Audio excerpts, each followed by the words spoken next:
Olá, estimado irmão e irmã na fé em Jesus Cristo. Nós iniciamos este momento devocional em nome de Deus Pai, Filho e Espírito Santo. Amém. Façamos oração. Ó Senhor nosso Deus, nós te louvamos por mais este dia maravilhoso que o Senhor nos deu. Permaneça conosco neste dia, cuidando de nós, nos abençoando, protegendo e amparando. Envia teu Espírito Santo para estar conosco agora quando vamos meditar na tua santa palavra. Isso te pedimos, em nome e por amor de Jesus Cristo, teu Filho, nosso Senhor e Salvador. Amém. Que a graça, a paz e o amor daquele que veio, daquele que vem e daquele que virá em glória, Jesus Cristo, nosso Senhor e Salvador, permaneça hoje e para sempre com todos vocês. Amém. Queremos meditar hoje no texto de Jó, capítulo 15, versículos 1 a 35. Estimado irmão e irmã, você é preconceituoso? Preconceito é uma definição antecipada, sem conhecimento de uma pessoa, de um assunto ou de uma coisa. Um ditado preconceituoso é: a primeira impressão é a que fica. Quer dizer, você vê uma pessoa e já define se ela é boa ou ruim, simpática ou antipática, sincera ou falsa, amiga ou inimiga. Muitas vezes, a primeira impressão é justamente a errada, e depois de conhecermos a pessoa, vemos que ela é uma pessoa legal, bacana. Muitos se enganam quando veem também uma pessoa bacana, legal, simpática, que sabe conversar, e depois veem que foram enganadas e tudo que ela falou era mentira. E quantas vezes nós somos apresentados para uma pessoa e já definimos, essa é chata, antipática, mal-humorada, e depois vemos que é uma pessoa legal? Os amigos de Jó estavam conversando com ele sobre todo o sofrimento que ele estava passando. Eles já chegaram para falar com ele com um preconceito.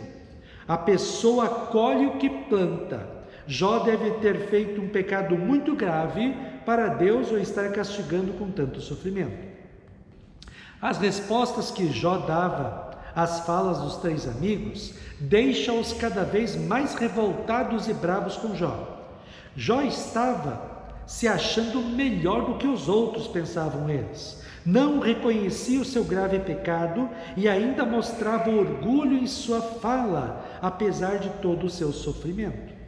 Veja, por exemplo, a fala de Elifaz em Jó 15. Jó, um sábio, não responde com palavras ocas, não fica inchado com opiniões que não valem nada. Um sábio não falaria palavras inúteis, nem se defenderia com argumentos sem valor. Mas você quer achar com o sofrimento, você quer acabar com o sofrimento religioso. Se dependesse de você, ninguém oraria a Deus. Você fala assim por causa do seu pecado e procura enganar os outros com as suas palavras. Será que você conhecia os planos secretos de Deus? Será que só você é sábio? Por que essa revolta, essa ira contra Deus? Por que você se queixa assim? Aquele que é mau, que persegue os outros, sofre atormentado a vida inteira. Ele será dominado pela angústia e pela aflição, como acontece quando um rei espera o ataque dos inimigos. Tudo isso acontece porque ele levanta a mão contra Deus e desafia o Todo-Poderoso. Ele é rebelde e, protegido por um pesado escudo, se joga contra Deus. O seu olhar é orgulhoso e o seu coração é egoísta. Ele não ficará rico por muito tempo e perderá tudo o que tem. Até a sua sombra vai desaparecer na terra. Como não tem juízo e confia na mentira, a própria mentira será a sua recompensa. São muitos os enganos existentes nessa fala de Elifaz. Um deles, Jó nunca foi orgulhoso. Ele reconhece sim seus pecados, mas ele não aceita que tenha feito um pecado tão grave ao ponto de Deus o estar castigando tanto. Lembre que lá no capítulo 1 diz assim de Jó: Jó era um homem íntegro e justo que temia Deus e evitava o mal. 2. Jó não falava palavras vãs. Ele apenas estava desabafando com seus amigos Ele queria, na verdade, ser ouvido por eles. Ele queria ser acolhido e abraçado por eles. Mas eles preferiram julgá-lo e condená-lo. Aliás, é próprio do ser humano olhar os erros dos outros e não olhar para os seus próprios erros. Apontar um dedo para o outro e esquecer que tem 3 dedinhos apontando para você, dizendo que você, em primeiro lugar, enxergue todos os seus erros e pecados, para depois querer tirar o erro do outro. 3. Jó não estava colhendo o que plantou. Nesta vida, estimado irmão e irmã, não funciona assim. Jó tentava viver uma vida consagrada a Deus, mas nem ele nem os seus amigos sabiam que ele estava sendo provado por Deus na sua fé. Nem sempre neste mundo, o que tenta viver uma vida correta tem somente alegrias, e o que faz o mal tem somente sofrimentos.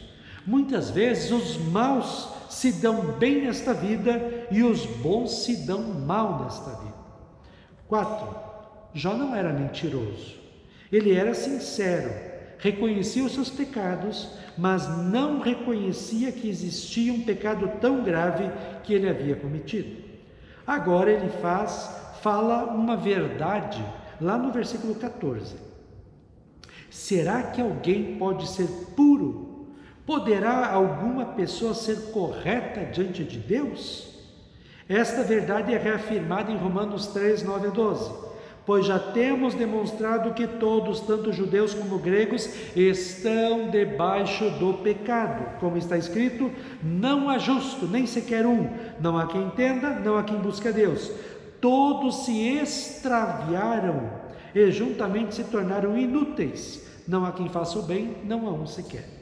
E o pecado que entrou no mundo pelo próprio ser humano trouxe todo o sofrimento e desgraças que existem nesta vida e que podem vir sobre cristãos e não cristãos.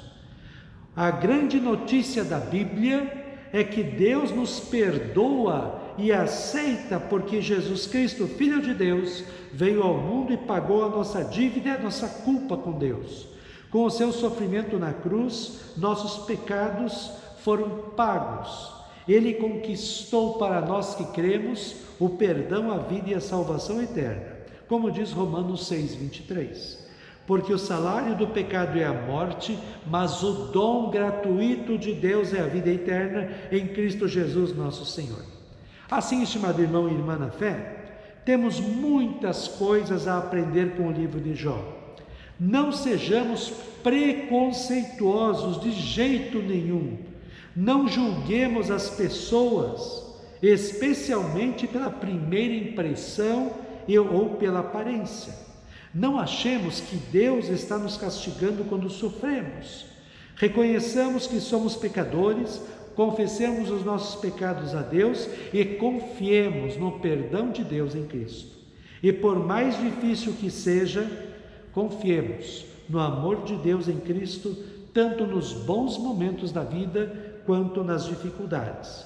Confiemos que Deus está no controle de nossas vidas e que Ele proverá tudo o que precisamos para viver.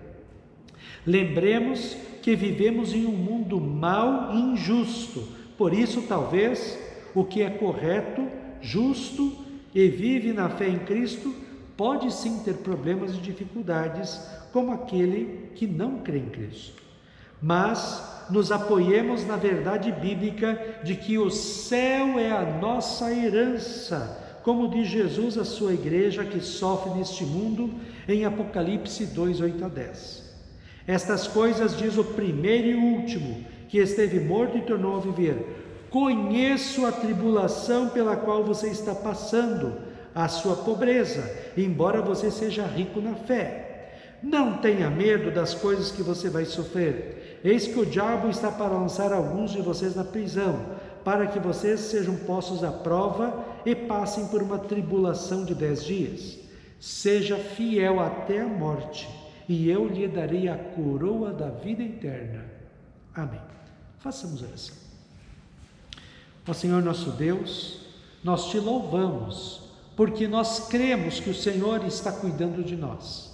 Nós cremos que o Senhor está conosco nos bons e maus momentos da vida. E nós cremos que o Senhor está nos conduzindo rumo ao alvo, a vida eterna nos céus. Por isso, ó Deus, fica conosco neste dia e abençoa-nos. Isso te pedimos e agradecemos em nome de Jesus. Amém. Receba a bênção do Senhor. O Senhor te abençoe e te guarde. O Senhor faça resplandecer o seu rosto sobre ti e tenha misericórdia de ti. O Senhor sobre ti levante o seu rosto e te dê a paz. Amém.